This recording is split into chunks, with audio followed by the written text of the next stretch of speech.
Imagine ಮಾಡಿ, ನೀವಿವಾಗ ತಾನೇ college ಮುಗಿಸಿದ್ದೀರಾ. ದುಡಿಬೇಕು ಅನ್ನೋ ಒಂದೇ ರೀಸನ್ಗೆ ಇಂಡಿಯಾ ಬಿಟ್ಟು ನೀವು ಯಾವುದೋ ಒಂದು ದೂರದ ದೇಶಕ್ಕೆ ಹೋಗ್ತೀರಾ. ಆ ಜಾಗದಲ್ಲಿ ನಿಮಗೆ ಗುರ್ತು ಪರಿಚಯ ಇರೋರು ಯಾರು ಕೂಡ ಇಲ್ಲ. ಅದಷ್ಟೇ ಅಲ್ಲದೆ ನೀವು ಯಾವುದೋ ಒಂದು ದೂರದ ಜಾಗಕ್ಕೆ ಹೋಗಿ ಸೆಟಲ್ ಆಗ್ತೀರಾ. ಯಾಕಪ್ಪ ಅಂದ್ರೆ ಅಲ್ಲಿ ರೆಂಟ್ ಕಮ್ಮಿಗೆ ಸಿಕ್ತಿತ್ತು, ಕೆಲಸ ಸಿಕ್ತಿತ್ತು ಅಂತ.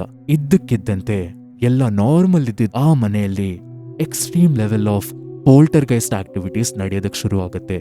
ವಸ್ತುಗಳು ಬೀಳೋದು, ಶಬ್ದಗಳು ಕೇಳಿಸೋದು, ಯಾರೋ ನಿಮ್ಮನ್ನ ಕರೆಯೋ ಥರ ಅನ್ಸೋದು, ಅಕ್ಕಪಕ್ಕದಲ್ಲಿ ಯಾವುದೋ ಒಂಥರ ಎಂಟಿಟಿ ಕಾಣಿಸೋದು. ಈ ಥರ ಆಗ್ಬೇಕಾದ್ರೆ ನೀವು ಏನ್ ಮಾಡ್ತೀರಾ? ಮನೆ ಬಿಟ್ಟು ಹೋಗಕ್ಕಾಗಲ್ಲ, ಅಡ್ವಾನ್ಸ್ ಬೇರೆ ಕೊಟ್ಬಿಟ್ಟಿದ್ದೀರಾ, ಹೆಲ್ಪ್ ಮಾಡೋದಕ್ಕೆ ಯಾರೂ ಗೊತ್ತಿಲ್ಲ. ಈ ಥರದ್ದೊಂದು ಸಿಚುವೇಶನ್ ಅಲ್ಲಿ ಸಿಕ್ಕಾಕೊಂಡಾಗ ಫರಾನ್ ಏನ್ ಮಾಡ್ದ, ಅವನ ಜೊತೆ ಏನಾಯ್ತು ಅನ್ನೋದು ಇವತ್ತು ನೀವು ಈ ಕಥೆಯಲ್ಲಿ ತಿಳ್ಕೊಂತೀರಾ. ಈ ಕತೆ ತುಂಬಾ ಅಂದ್ರೆ ತುಂಬಾ ಹಾರಿಫಿಕ್ ಆಗಿರುತ್ತೆ. ಸೊ ನೀವು ಮಿಸ್ ಮಾಡಿಲ್ದೆ ಕೊನೆ ತನಕ ನೋಡಿ. ಹಾಗಿದ್ರೆ ಇನ್ನೂ ತಡ ಮಾಡೋದು ಬೇಡ, ಲೈಟ್ಸ್ ಆಫ್ ಮಾಡಿ ಹೆಡ್ಫೋನ್ಸ್ ಹಾಕೊಳ್ಳಿ, ಯಾಕಂದ್ರೆ ಈ ಕತೆ ಶುರು ಆಗತ್ತೆ ಈಗ.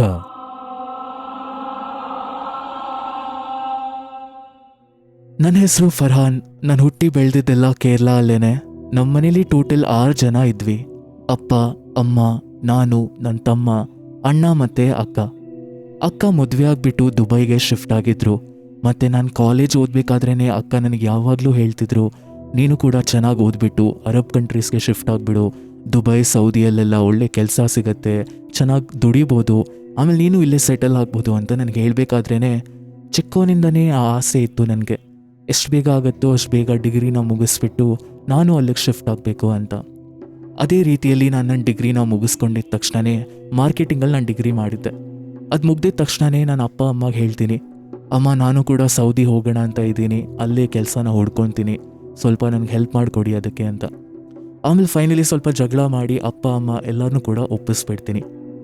ಅದಾಗಿದ್ಮೇಲೆ ನನ್ನ ವೀಸಾ ಪ್ರೋಸೆಸ್ ಅದೆಲ್ಲನೂ ಕೂಡ ಕಂಪ್ಲೀಟ್ ಆಗುತ್ತೆ.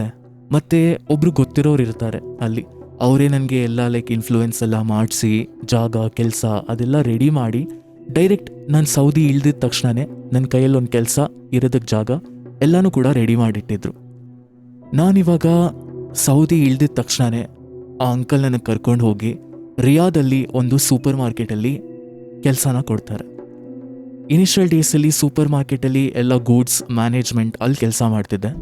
1.5 ವರ್ಷ ತನಕ ನಾನು ರಿಯಾದಲ್ಲೇ ಕೆಲಸ ಮಾಡಾಗಿದ್ಮೇಲೆ all of a sudden for some reason ಆ ಮಾರ್ಕೆಟ್ ಕ್ಲೋಸ್ ಆಗುತ್ತೆ. ಅದು ಕ್ಲೋಸ್ ಆಗಿದ್ಮೇಲೆ ನಾನು ಕೆಲಸ ಹುಡ್ಕೋದಕ್ಕೆ ಟ್ರೈ ಮಾಡ್ತೀನಿ 2-3 ಕಡೆ, ಬಟ್ ಸಿಗಲ್ಲ, ಖರ್ಚು ಜಾಸ್ತಿ ಆಗ್ತಿರುತ್ತೆ. ಅದಾಗಿದ್ಮೇಲೆ ನಾನು ಎಲ್ಲೋ ಹುಡುಕ್ಬೇಕಾದ್ರೇ ಅಲ್ ಹಫೀರಾ ಅಂತ ಒಂದು ವಿಲೇಜ್ ಥರ ಜಾಗ ಅದು. ಅಲ್ಲಿ ಒಬ್ಬ ಅರಬಿ ಅವನು ನನಗೆ ಕಾಂಟ್ಯಾಕ್ಟ್ ಮಾಡಿದಾಗ ಹೇಳ್ತಾನೆ, ಒಂದು ಮನೆ ಇದೆ, ಆ ಮನೆ ಕೆಳಗಡೆನೆ ಒಂದು ಚಿಕ್ಕ ಪೆಟ್ಟಿ ಅಂಗಡಿ, ಅಲ್ಲಿ ಡ್ರೈ ಫ್ರೂಟ್ಸ್ ಮತ್ತು ಬೇರೆ ಬೇರೆ ಸ್ಪೈಸಸ್ ಅದೆಲ್ಲನೂ ಮಾರ್ತೀನಿ ನಾನು, ನೀನು ಇನ್ ಕೇಸಲ್ಲಿ ಬಂದು ಇರ್ತೀಯಾ ಅಂತ ಅಂದರೆ ಆ ಮನೇನೂ ಕೂಡ ನಿನಗೆ ಕೊಡ್ತೀನಿ, ನೀನು ಆ ಮನೇಲಿ ರೆಂಟ್ ಕೊಡ್ಕೊಂಡು ಬೇಕಂದರೆ ಕೆಳಗೆ ಹಾಗೇನೆ ಕೆಲಸ ಮಾಡಿಕೊಂಡು ಇರ್ಬೋದು ಅಂತ ಹೇಳ್ತಾನೆ. ಆ ಟೈಮಲ್ಲಿ ನನಗೆ ಕೆಲಸನೇ ಸಿಗ್ತಿರ್ಲಿಲ್ಲ. So I was like okay fine, ಸದ್ಯಕ್ಕೆ ಏನೋ ಒಂದು ಮಾಡ್ಕೊಂಡಿರೋಣ, ಆಮೇಲೆ ನೋಡೋಣ ಅಂತ. ಆದರೆ ಅವನು ಒಂದು ಕಂಡೀಷನ್ ಹಾಕ್ತಾನೆ, ನೀನು ನನಗೆ ರೆಂಟ್ ಸ್ವಲ್ಪ ಡಿಲೇ ಮಾಡಿಕೊಟ್ರು ನಡೆಯುತ್ತೆ, ಆದರೆ ನನಗೆ ಇವಾಗ ಅರ್ಜೆಂಟಾಗಿ 1 ವರ್ಷದ ಅಡ್ವಾನ್ಸ್ ಬೇಕು ಅಂತ. ನಾನು 1.5 ವರ್ಷ ಕೆಲಸ ಮಾಡಿರ್ಬೇಕಾದ್ರೆ ಸ್ವಲ್ಪ ಸೇವಿಂಗ್ಸ್ ಎಲ್ಲ ಮಾಡಿಟ್ಕೊಂಡಿದ್ದೆ. ಸೊ ನಾನು ಅದಕ್ಕೇನು ಪ್ರಾಬ್ಲಮ್ ಇಲ್ಲ ಸರಿ ಅಂತ ಹೇಳಿ ಒಂದು ಫುಲ್ ವರ್ಷದ ಅಡ್ವಾನ್ಸ್ ಕೊಟ್ಬಿಡ್ತೀನಿ. ಅದಾಗಿದ್ಮೇಲೆ ನಾನು ಅಲ್ ಹಫೀರಾ ಹೋಗಿ ಇವಾಗ ಆ ಬಿಲ್ಡಿಂಗ್ ಆಚೆ ನಿಂತಿದ್ದೆ. ಆ ಬಿಲ್ಡಿಂಗ್ ಹೆಂಗಿತ್ತು ಅಂದರೆ ಒಂದು ಡ್ಯೂಪ್ಲೆಕ್ಸ್ ಮನೆ ಥರ ಇತ್ತು.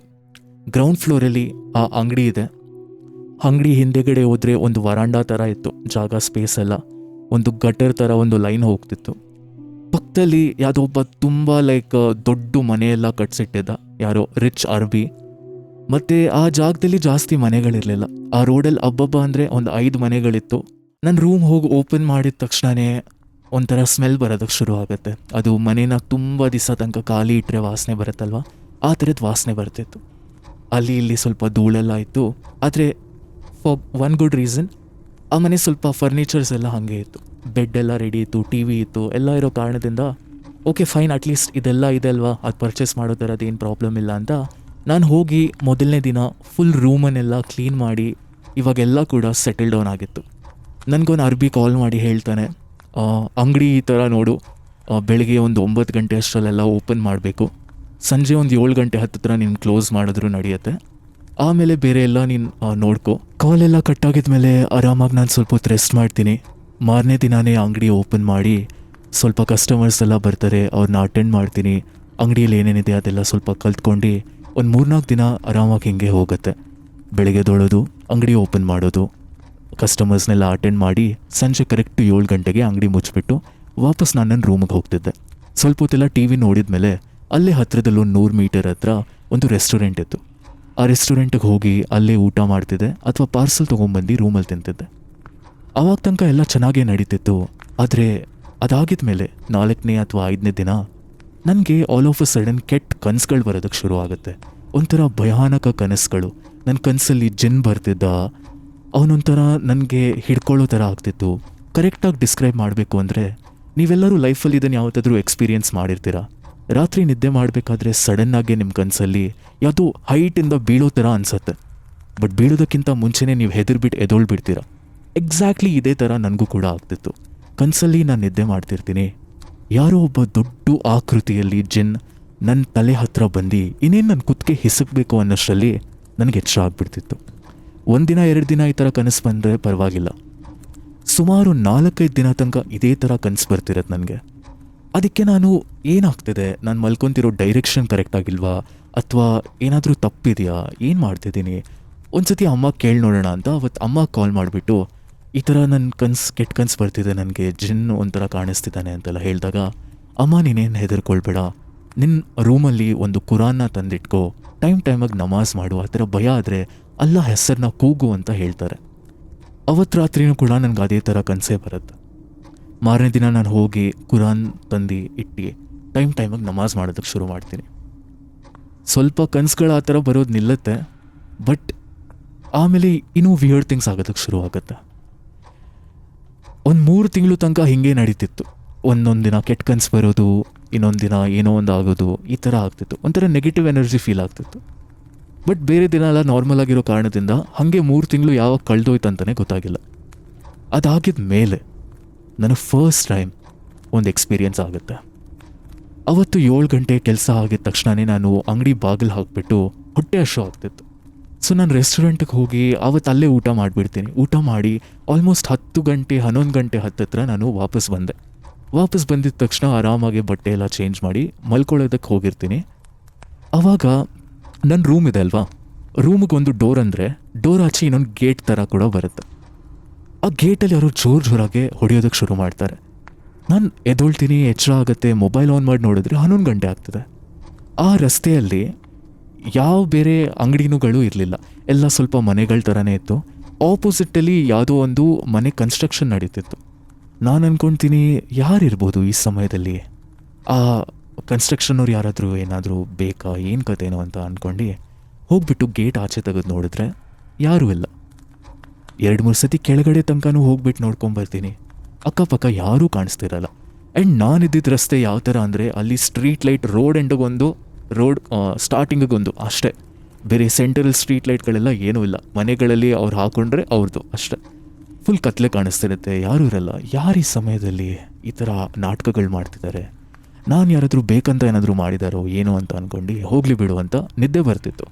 ಸೊ ವಾಪಸ್ ಬಂದು ನಿದ್ದೆ ಮಾಡೋದಕ್ಕೆ ಟ್ರೈ ಮಾಡ್ತೀನಿ. ಆದರೆ ಅವತ್ತು ರಾತ್ರಿ ನನಗೆ ಮತ್ತೆ ಅದೇ ಥರ ಜಿನ್ ನನ್ನ ಕನಸಲ್ಲಿ ಬರ್ತಾನೆ. ಭಯಪಟ್ಟು ಎದೊಳ್ತೀನಿ. ಆವಾಗ ನನಗೆ ಸಡನ್ನಾಗಿ ರಿಯಲೈಸ್ ಆಗುತ್ತೆ, ಯಾರಿದ್ರು ಅದು, ಯಾರು ಬಂದಿರ್ಬೋದು, ಯಾರು ಆ ಥರ ಗೇಟ್ನ ನಾಕ್ ಮಾಡ್ತಿದ್ರು. ಇವಾಗ ನಾನು ಆ ಯೋಚನೆ ಮತ್ತು ಜಿನ್ ಎರಡೂ ಕೂಡ ಯೋಚನೆ ಮಾಡ್ತಾ ನನ್ನ ನಿದ್ದೆನೇ ಹಾಳಾಗೋಗ್ಬಿಡುತ್ತೆ. ಅವತ್ತು ನಾನು ಕ್ಲೀನಾಗಿ ನಿದ್ದೆ ಮಾಡೋಕ್ಕಾಗಿಲ್ಲ. ಅಷ್ಟೊತ್ತರಲ್ಲೇ 6 ಗಂಟೆನೂ ಕೂಡ ಆಗಿಬಿಟ್ಟಿತ್ತು. ಮಾರನೇ ದಿನ ಬಂದುಬಿಟ್ಟು ಅಲ್ಲಿ ಸ್ವಲ್ಪ ಸ್ಯಾಂಡ್ ಸ್ಟಾಮ್ ಎಲ್ಲ ಅಲ್ಲಿ ಬರೋದು ಜಾಸ್ತಿನೇ ಅಲ್ಲಿ. ಆವಾಗ ಮಣ್ಣೆಲ್ಲ ಮನೆ ಒಳಗೆ ಬಂದುಬಿಡುತ್ತೆ. ಅಲ್ಲಿ ನನ್ನ ರೂಮ್ ಹೆಂಗಿತ್ತು ಅಂದರೆ, ಒಂದು ಕಡೆ ಡೋರ್ ಇದೆ, ಇನ್ನೊಂದು ಕಡೆ ಕಿಟಕಿ ಇದೆ, ಆದರೆ ಇನ್ನೊಂದು ಕಡೆ ಬಂದುಬಿಟ್ಟು ಒಂದು ಪ್ಯಾಸೇಜ್ ಥರ ಮಾಡಿಟ್ಟಿದ್ದಾರೆ. ಅಲ್ಲಿ ಕಿಟಕಿ ಏನೂ ಇರಲಿಲ್ಲ. ಅಲ್ಲಿ ಯಾರೋ ಒಬ್ಬರು ಟಾರ್ಪಲಿನ್ನ ಕಟ್ಟಿಟ್ಟಿದ್ರು. ಆ ಟಾರ್ಪಲಿನ್ ಕೂಡ ಒಂದು ಕಡೆಯಿಂದ ಲೂಸ್ ಆಗಿರೋ ಕಾರಣದಿಂದ ಸ್ವಲ್ಪ ಮಣ್ಣೆಲ್ಲ ರೂಮಿಗೆ ಬರೋದಕ್ಕೆ ಸ್ಟಾರ್ಟ್ ಆಗಿತ್ತು. ನಾನು ಅದನ್ನು ಫಿಕ್ಸ್ ಮಾಡಬೇಕು ಅಂತ ಫಸ್ಟ್ ಅಲ್ಲಿ ಹೋಗಿಬಿಟ್ಟು ಆ ಟಾರ್ಪಲಿನ್ನ ಕ್ಲೀನಾಗಿ ಕಟ್ತೀನಿ, ಕೆಳಗಡೆ ಕಲ್ಲೆಲ್ಲ ಹಾಕಿ ವೆಯ್ಟಲ್ಲಿ ಕ್ಲೀನಾಗಿ ಇಟ್ಟಿರ್ತೀನಿ. ಅದು ಕ್ಲೀನಾಗಿ ಇವಾಗ ಫಿಕ್ಸ್ ಆಗಿತ್ತು. ಇವಾಗ ಎಷ್ಟೇ ಜೋರು ಗಾಳಿ ಬಂದ್ರೂ ಕೂಡ ಅದು ಅಲ್ಲಾಡ್ತಿರ್ಲಿಲ್ಲ, ಮಣ್ಣು ಬರ್ತಿರ್ಲಿಲ್ಲ, ಏನೂ ಆಗ್ತಿರ್ಲಿಲ್ಲ. ಅದಾಗಿದ್ಮೇಲೆ ಕೆಲವು ದಿನ ಆಗುತ್ತೆ. ಆಲ್ ಆಫ್ ಅ ಸಡನ್ ಮಧ್ಯಾಹ್ನ ಒಂದು 3 ಗಂಟೆ ಹತ್ತತ್ರ ನಾನು ಅವಾಗ ಮೊಬೈಲ್ನ ನೋಡ್ತಿದ್ದೆ. ಸಡನ್ನಾಗಿ ನೋಡ್ತೀನಿ, ಟಾರ್ಪಲಿನ್ ಕೆಳಗೆ ಬಿದ್ದುಬಿಡುತ್ತೆ ನನ್ನ ಕಣ್ಣು ಮುಂದೆ. ಏನಿದು ಟಾರ್ಪಲಿನ್ ಹೆಂಗೆ ಬಿದ್ದಿದೆ, ಅದನ್ನಷ್ಟು ಗಟ್ಟಿಯಾಗಿ ಕಟ್ಟಿದ್ದೀನಿ ಬೇರೆ, ಅದು ಹೆಂಗೆ ಬಿದ್ದೋಗುತ್ತೆ ಅಂತ ಆಚೆ ಹೋಗಿ ಚೆಕ್ ಮಾಡಿದ್ರೆ ಆ ದಾರ ಕಟ್ಟಾಗಿತ್ತು. ದಾರ ಹೆಂಗೆ ಕಟ್ಟಾಗತ್ತೆ, ಈ ಥರ ಯೋಚನೆಗಳು ಬರ್ತಿದೆ ನನ್ನ ತಲೆಯಲ್ಲಿ. ಏನು ಮಾಡಬೇಕು ಗೊತ್ತಾಗಿಲ್ಲ. ಸರಿ ಹೋಗಲಿ, ಏನೋ ಒಂದು ಅಂತ ಟಾರ್ಪಲಿನ ವಾಪಸ್ ಕಟ್ತೀನಿ. ಅದಾಗಿದ್ಮೇಲೆ ನನ್ನ ನಾರ್ಮಲ್ ರೂಟೀನ್ನ ಮುಗಿಸ್ಕೊಂಡು ರಾತ್ರಿ ನಿದ್ದೆ ಮಾಡಬೇಕಾದ್ರೆ ಮತ್ತೆ ಆಚೆ ಕಡೆ ಆ ಕಿಟಕಿ ಹತ್ರ ಆ ಟಾರ್ಪಲಿನ್ ಬಿದ್ದಾಗ ಒಂಥರ ಕವರ್ ಬೀಳೋ ಥರ ಸೌಂಡ್ ಬರುತ್ತಲ್ವ, ಜೋರಾಗಿ ಆ ಸೌಂಡ್ ಬಂತು. ಎದ್ದು ನೋಡ್ತೀನಿ, ಟಾರ್ಪಲಿನ್ ಮತ್ತೆ ಬಿದ್ದೋಗಿದೆ. ಆಚೆ ಹೋಗಿ ನೋಡಿದ್ರೆ ಗಾಳಿ ಇಲ್ಲ, ಏನೂ ಇಲ್ಲ. ರಾತ್ರಿ ಕಾಮಾಗಿತ್ತು ವೆದರ್, ಸ್ಯಾಂಡ್ ಸ್ಟಾರ್ಮ್, ವಿಂಡ್ ಏನೂ ಇರಲಿಲ್ಲ. ಏನೂ ಇಲ್ಲ ಅನ್ಬೇಕಾದ್ರೆ ಈ ಟಾರ್ಪಲಿನ್ ಹೆಂಗೆ ಬೀಳ್ತಿದೆ ಗುರು, ಏನಾಗ್ತಿದೆ ಅರ್ಥನೇ ಆಗಿಲ್ಲ ನನಗೆ. ಈ ಸತಿ ನಾನು ಟಾರ್ಪಲಿನ್ನ ಗಟ್ಟಿಯಾಗಿ ಎಳ್ದು ಬೀಳಬಾರ್ದು ಅಂತ 3 ಹಗ್ಗನ ಟೈಟಾಗಿ ಕಟ್ತೀನಿ. ಅದಾಗಿದ್ಮೇಲೆ ಆಲ್ ಆಫ್ ಅ ಸಡನ್ ನನಗೆ ವಾಶ್ರೂಮ್ ಹೋಗೋದಕ್ಕೆ ಅರ್ಜೆಂಟ್ ಆಗ್ತಿತ್ತು. ನನ್ನ ವಾಶ್ರೂಮ್ ಹೆಂಗಿತ್ತು ಅಂದರೆ, ಆ ಟಾರ್ಪಲಿನಿಂದ ಲೆಫ್ಟಿಗೆ ಹೋದರೆ ನನ್ನ ಬಾತ್ರೂಮ್ ಡೋರ್ ಬರುತ್ತೆ. ಡೋರ್ ಓಪನ್ ಮಾಡಿದ ತಕ್ಷಣ ಮುಂದೆ ಕಮೋಡ್ ಅದೆಲ್ಲ, ಮತ್ತು ಮೇಲ್ಗಡೆ ಒಂದು ಚಿಕ್ಕ ಕಿಟಕಿ ಇತ್ತು ವೆಂಟಿಲೇಷನ್ ಪರ್ಪಸ್ಗೆ. ಆ ಕಿಟಕಿ ಯಾವಾಗಲೂ ನಾನು ಕ್ಲೋಸ್ ಮಾಡಿರ್ತಿದ್ದೆ, ಯಾಕಂದರೆ ಆ ಕಿಟಕಿಯಿಂದ ಆಚೆ ಕಡೆದು ವರಂಡ ಕಾಣಿಸ್ತಿತ್ತು. ಆ್ಯಂಡ್ ಅಲ್ಲಿ ಸ್ವಲ್ಪ ಯಾವಾಗಲೂ ಕತ್ಲೆ ಇರೋದು, ಅಲ್ಲಿಂದ ಬೆಕ್ಕು ಕಿರ್ಚೋ ಶಬ್ದ, ಅದು ಇದು ಏನೋ ಬರ್ತಿತ್ತು. ಸೊ ನನಗೆ ಜಾಸ್ತಿ ಭಯ ಆಗ್ತಿತ್ತು. ಸೊ ನಾನು ಅದನ್ನು ಯಾವತ್ತೂ ಓಪನ್ನೇ ಮಾಡಿಲ್ಲ.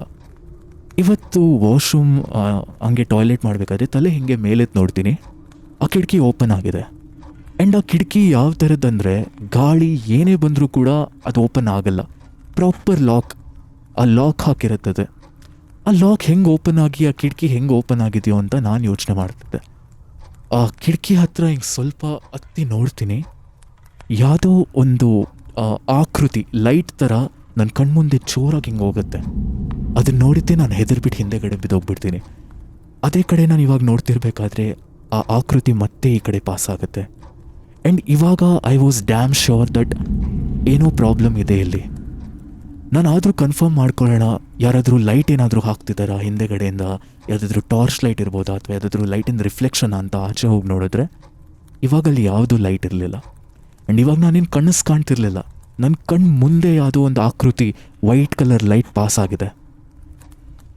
ತುಂಬ ಹೆದರ್ಬಿಟ್ಟಿದ್ದೆ.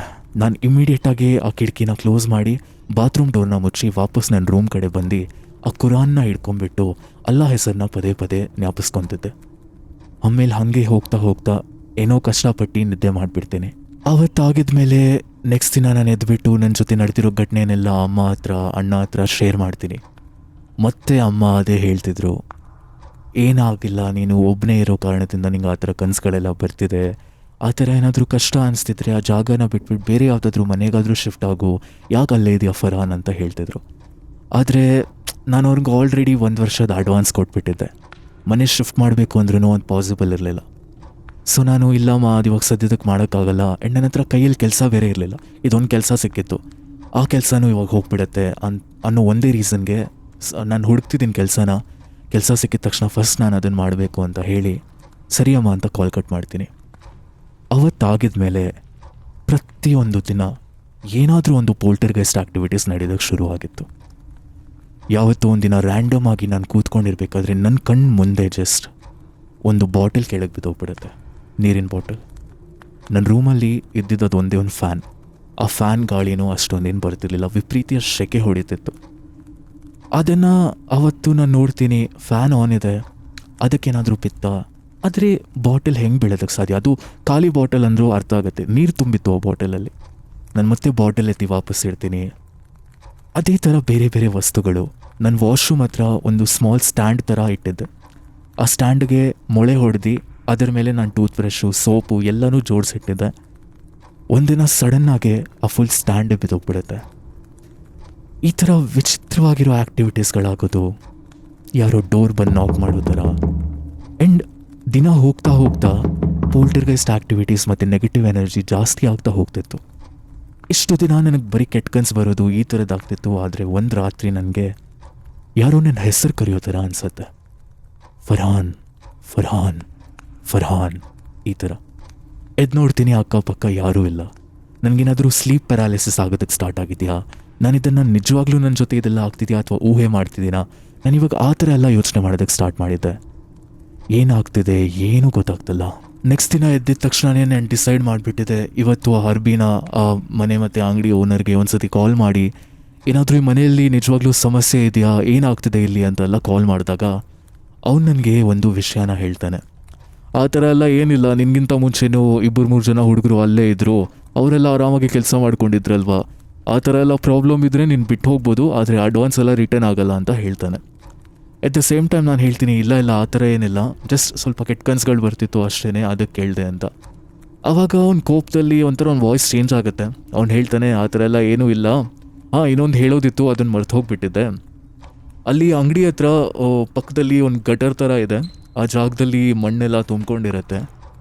ಅಲ್ಲಿ ಸ್ವಲ್ಪ ನಾನು ಪಾಟೆಲ್ಲ ಇಟ್ಟಿದ್ದೀನಿ, ಆ ಪಾಟಿಗೆ ನೀರು ಹಾಕ್ತಿರು, ಬಟ್ ಆ ಪಾಟ್ನೆಲ್ಲ ತೆಗ್ದು ಮೂವ್ ಮಾಡೋದು ಅದೆಲ್ಲ ಮಾಡೋಕ್ಕೆ ಹೋಗ್ಬೇಡ, ಅದ್ರ ಬಗ್ಗೆ ಹೇಳಿದ್ ಮರ್ತೋಗಿದೆ ಅಂತ ಹೇಳ್ತಾನೆ. ಇದ್ರ ಬಗ್ಗೆ ಅವನು ಆ್ಯಕ್ಚುಲಿ ನನಗೆ ಸ್ಟಾರ್ಟಿಂಗಲ್ಲೂ ಒಂದು ಸತಿ ಹೇಳಿದ್ದ, ಆದರೆ ಅವನಿಗೆ ನೆನಪಿಲ್ವೋ ಏನೋ, ನನಗೆ ನೆನಪಿತ್ತು. ನಾನು ಸರಿ ಆಯಿತು ಅಂತ ಹೇಳಿಬಿಟ್ಟು ಕಾಲ್ ಕಟ್ ಮಾಡ್ತೀನಿ. ಅದಾಗಿದ ಮೇಲೆ ಅವ್ನು ಹೇಳಿರೋ ಥರ ಆ ಜಾಗಕ್ಕೆ ಹೋಗಿ ನೋಡಿದಾಗ ಅಲ್ಲೊಂದು 2-3 ಪಾಟ್ ಇಟ್ಟಿದ್ದ, ಆ ಪಾಟಿಗೆ ನೀರೆಲ್ಲ ಹಾಕ್ತೀನಿ ಸರಿ ಅಂತ ವಾಪಸ್ ಬಂದು, ಅವತ್ತು ರಾತ್ರಿ ನನ್ನ ಜೊತೆ ನಡೆಯೋ ಘಟನೆ ನಿಜವಾಗ್ಲೂ ನನಗೆ ತುಂಬ ಅಂದರೆ ತುಂಬ ಭಯಪಡಿಸುತ್ತೆ.